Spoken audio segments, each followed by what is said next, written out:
Good day and welcome back to another DBZ Dokkan Metal video. In this video, we're going to be taking a look at the burst mode for the Super Saiyan 2 Kefla Dokkan event. This one is with the Universe 6 team. I'll do Legendary Existence afterwards. Universe 6 just felt like the easier category, largely because of the availability of tech and N-type units. You don't need to have the int hit as a lead.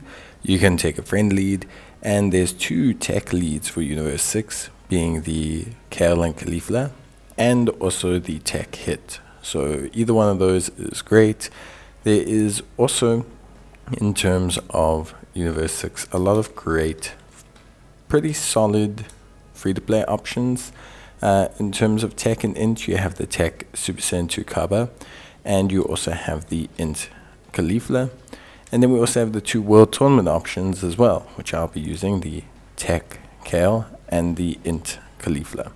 Both of those are more than fine. We also then have TEQ Caulifla, int Vados, both as sub-leads. So it just felt like running the Universe 6 team with a tech and int modifier selected would be pretty good. You'll notice the modifiers flashing on the screen on the left every now and then, as well as also went through the modifiers at the beginning as well. So number one, make sure you have the ceiling, attack lowering, defense lowering, all of those selected, the support items selected. You need to have the no support memory selected. The loss of ki can be at -3 because we have great links on Universe 6 because of Tournament of Power, so we're not worried about ki. We've got Vados for support and ki orbs as well. Then also we can select the damage per anti-type orb. That will also be very, very helpful. And then obviously on top of all of that, we can also make sure that we select the, well, basically we can select the modifiers for damage at 50% and defense, leave it, and then health at 1000%.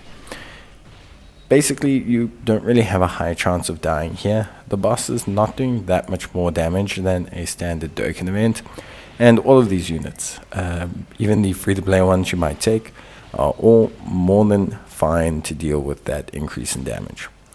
What you may want to consider when you are building this team is just your damage to the boss, because the amount of damage you do is going to determine the success that you have, because ultimately, unfortunately, the boss has quite a bit of health now and you need to make your way through it. That's why I highly suggest taking a friend int hit lead.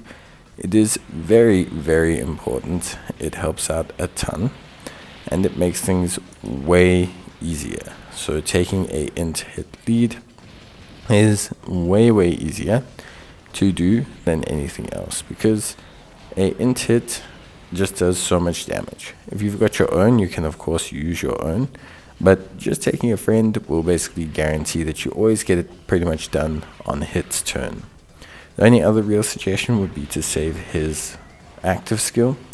Using his active skill against the final phase of the boss is probably the thing that you need to most keep together, because using his active skill against the boss just helps to essentially eliminate them really, really, really, really quickly. So I think that is super duper important. Other than that, honestly, there's just not too much more in terms of team building to consider. I think a lot of the times, for me, when you look at things like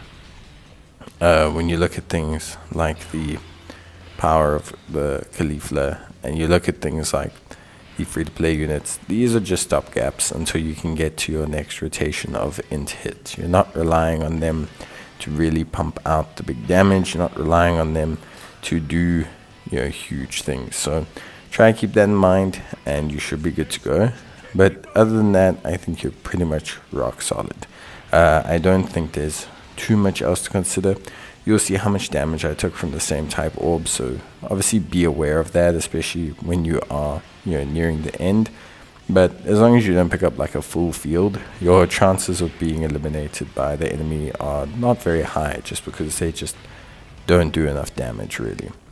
So yeah, that's it. We'll do Legendary Existence next. That one's a little bit harder, I think, because it requires you to look more into subcategories than this team. You know, using things like, for example, maybe Super Saiyans or Pure Saiyans or something like that. We'll have to take a look when I build that team. But overall, this should pretty much cover it. So yeah, if you need any more help, let me know in the comments down below.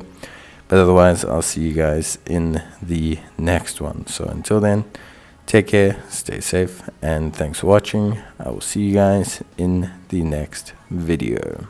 As always, bye.